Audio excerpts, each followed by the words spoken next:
میرا ایک میسیج ہے میرج بیورو کے لیے، یا جو لڑکیاں لڑکوں نے آج کل کاروبار بنا لیا ہے، اسٹیٹس کے اوپر رشتے لگا رہے ہیں، تصویریں لگا رہے ہیں سوشل میڈیا کے تھرو پیسے لے کے. میرا میسیج غور سے سن لیں. چاہے آپ کسی سے پیسے لیں، سونا لیں، مکان لیں، کچھ لیں، ہمارا نام مینشن مت کریں صدقہ جاریہ کا. آپ کو میں وہ سو کروں گی کہ آپ یاد کریں گے. یہ علی بلی ادھر نہیں چلے گی. اچھا، اس لیے یہ ہمارا نام استعمال نہ کریں. یار آپ اپنا نام استعمال کریں نا، اپنی ایک پہچان بنائیں، اپنا نام استعمال کریں. ہم تو الحمدللہ فی سبیل اللہ رشتہ کرتے ہیں. آپ نے پیسے لینے ہیں تو اپنی ایک ایپ بنائیں، اس کے اوپر اپنے ریٹ لکھیں، لوگوں کو بتائیں. نہ کہ بولیں جی صدقہ جاریہ سے فون کر رہے ہیں، فٹے منہ تے لاؤ دی لعنت ہے تواڈے تے. ڈب کے ہی مر جاؤ ایسے لوگ، لڑکیاں اور لڑکے جو چند تھوڑے سے پیسوں کے لیے اپنی وہ کیا ضمیر کا سودا کر رہے ہیں. تو ہمارا صدقہ جاریہ الحمدللہ 0 پینی. ہم تقریباً 24,000 رشتے ہمارے ڈن ہو چکے ہیں. آپ ان لوگوں سے پوچھ سکتے ہیں کہ ہم نے کسی سے 5 پاؤنڈ کا مٹھائی کا ڈبہ بھی نہیں لیا. میں نے آپ کو ایک سٹوری بتائی تھی، بری میں شادی تھی، میں گئی تھی، میرے ساتھ وہ میری ایکس کولیگ تھی، ہم دونوں وہاں پہ گئے. ایک نانی اماں تھی، دادی اماں تھی، بوڑھی بیڈ پہ پڑی تھی، بہت بیمار تھی. مجھے اپنے پاس انہوں نے بلایا، میرا ماتھا چوما. انہوں نے کہا آپ نے رشتہ کرایا، بہت زبردست بچے. تو 2 کڑے پہنے ہوئے تھے مائی جی نے. تو وہ کڑے اتار کے مجھے کہتی ہیں چپ کر کے اے کڑے تو پالا، میری طرف وہ گفٹ ہے. میں نے وہ کہا کہ نہیں بیجی ہم ایسے نہیں کرتے، اللہ واسطے کرتے. کہتے تو اللہ واسطے کرو، تمہیں میں اپنی پیار سے دے رہی ہوں.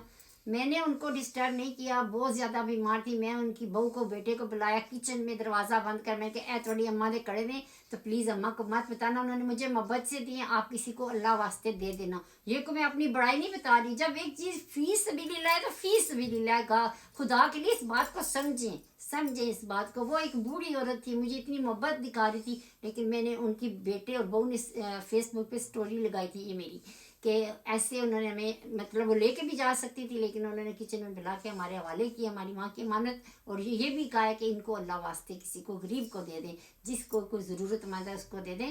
تو بغیر تو پیسے لوگوں کرو، لیکن ساڈا نا استعمال نہ کرو. کو خدا دا خوف کرو. سنے رشتہ غور سے سنے، ڈارون سے رشتہ آیا ہے. وہ جو کل جی پی کا رشتہ آیا تھا، پہلے انہوں نے اس کی پروفائل مانگی، لیکن ان کا لڑکا بالکل بھی نہیں پڑھا لکھا، بالکل پڑھا لکھا نہیں ہے. تو میں نے کہا باجی یہ بھی تو زیادتی ہے، جی پی لڑکی ہے تو کچھ تھوڑی بہت لڑکے کے پاس تعلیم ہونی چاہیے. تو کہتے ہیں چلے پھر ہمارا رشتہ لگا دیں. یہ لڑکا کالج تک گیا، آگے انہوں نے ماں باپ نے بڑی کوشش کی ہے، یہ نہیں پڑھا. باپ کی وہ پاؤنڈ شاپ ہے، اس پہ یہ باپ کو سپورٹ کرتا ہے، کام کرتا ہے. اب تقریباً باپ کی دکان وہی سنبھالتا ہے، پاؤنڈ شاپ پہ کام کرتا ہے. 27 سال لڑکے کی عمر ہے، اولین کی کاسٹ سے آرائیں.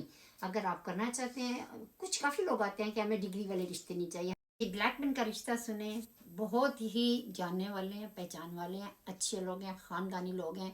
انہوں نے منع کیا کہ سوشل میڈیا کے اوپر ان کا رشتہ وغیرہ کوئی انفارمیشن نہ بتائی جائے. حالانکہ ہم کبھی بھی نہیں بتاتے جب تک آپ کی اجازت نہیں ہوتی. بہت ساری باجیاں ڈرتی ہیں، لڑکے ڈرتے ہیں. لیکن میں آپ کو بتاؤں نا، ابھی جیسے مجھے ایک لڑکے نے فون کیا کوئی 1 ہفتہ پہلے، مجھے کہتا ہے کہ میں UK میں ہوں تو آپ نے میری پکچر اسٹیٹس پہ نہیں لگانی. میں نے کہا کوئی فیملی ایشو ہوگا، کہہ رہا ہے کہ نہیں لگانی.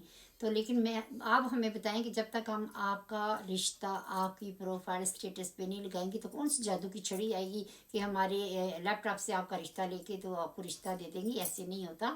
ہم آپ کا نمبر نہیں دیتے، آپ کا نام نہیں بتاتے، صرف پروفائل لگاتے ہیں. ایسی ہزاروں پروفائل ہوتی ہیں. یہ لڑکا جو لاسٹ ویک آیا تھا میرے پاس، کہتا ہے کہ میں UK میں ہوں اور مجھے رشتہ چاہیے، لیکن میرے رشتہ داروں کو نہیں میں نے بتانا، اس لیے اسٹیٹس کے اوپر بھی آنٹی آپ نے میری پکچر نہیں لگانی. انکوائری کی ہے تو لڑکے نے پاکستان میں شادی کی ہوئی تھی. تو میں نے 1000 دفعہ آپ کو بولا ہے کہ جھوٹ مت بولے، ہم پکڑ لیتے ہیں. اللہ تعالیٰ نے ہمارے پاس وہ فیسلٹیز آ چکی ہیں کہ ہم چیک کر لیتے ہیں. تو وہ لڑکا شادی شدہ نکلا، تو اس لیے مجھے کہہ رہا تھا کہ میری کہیں بھی بار آواز نہ لگے. تو بہت ساری باجیاں چاہتی ہیں کہ ان کے بچوں کا نام نہ آئے، وہ چیز میں ایگری کرتی ہوں. لیکن جو اس طرح بہت زیادہ کہتے ہیں جی اسٹیٹس بھی نہیں لگانا، رشتہ بھی نہیں لگانا، پروفائل بھی نہیں لگانی، وہ دال میں کالا ہے. اب ہمیں بغیر چیکنگ کے پتہ لگ جاتا ہے کہ ادھر کچھ دال میں کالا ہے. جو پروفائل بھی نہیں لگانے دے رہے، دیکھو جی پروفائل لگائیں گے تو لوگ دیکھیں گے تو رشتہ ہوگا نا. اب میرے لیپ ٹاپ میں آپ کی پروفائل پڑی ہے تو کون آئے گا؟ کوئی جادو کی چھڑی سے وہ آ کے رشتہ ہو جائے گا؟ ایسے تھوڑی ہوتا ہے. تصویریں ہم دیتے نہیں ہیں، آپ کو پکا پتہ ہے کہ ہم لڑکیوں کی تصویریں جب تک آپ دونوں فیملیاں آپس میں اکٹھی نہیں ہو جاتی خود آپ تصویریں سواب کرتے ہیں. تو پلیز برائے مہربانی جھوٹ والے لوگ ادھر مت آئیں. پکڑے جاتے ہیں. اس لیے آپ کی عزت بھی اپنے ہاتھوں میں ہے اور ہمارا جو ٹائم ضائع ہوتا ہے نا اس کا آپ کو اندازہ بھی نہیں ہے. دوسری بات، ایکرنٹن سے سسٹر ہیں، یہ جو ہیں یہ ان کی کاسٹ ہے باربر کاسٹ ہے ان کی. یہ کہتے ہیں کہ آپ نے باجی ہمیں 2 پروفائلیں آپ کی ایک کولیگ نے ہمیں دی تھی، تو انہوں نے جب ہم نے اپنی کاسٹ آپ کو جب کہ صاف صاف بتا دیا کہ ہماری یہ کاسٹ ہے، تو انہوں نے بڑی بدتمیزی کی ہمارے ساتھ. تو آپ ایسا کیا کریں کہ ایسے لوگوں کو بلاک کر دیا کریں. جب ہمارے پاس آتے ہیں بڑے سویٹ ہارٹ بن کے آتے ہیں، لیکن اگر آپ کے ساتھ آ کے کوئی لگ لگ کرتے ہیں یا چگاڑے مارتے ہیں تو آپ سیدھا بلاک کر دیا کریں ایسے لوگوں کو. تو اگر نہیں کرنا تو پہلے ہی فون نہ کریں. جیسے کل میں نے بتایا، میں نے باجی لڑکے والی کو کسی کا نمبر ہی نہیں دیا، اور بلیک بن کی ایک لڑکی ان کو فون کر کے پوچھ رہی ہے کہ میرے پاس آپ کی پروفائل آئی ہے اور صدقہ جاری شاکرہ نے دیا مجھے نمبر آپ کو کال کرنے کے لیے. ایسے بختوں پہ اللہ کی لعنت، میری طرف سے بھی لعنت، جو اس طرح کے فراڈ کرتے ہیں، جھوٹ بولتے ہیں، لوگوں کو پریشان کرتے ہیں. بہت بڑا گناہ ہے. کیا ملے گا آپ کو؟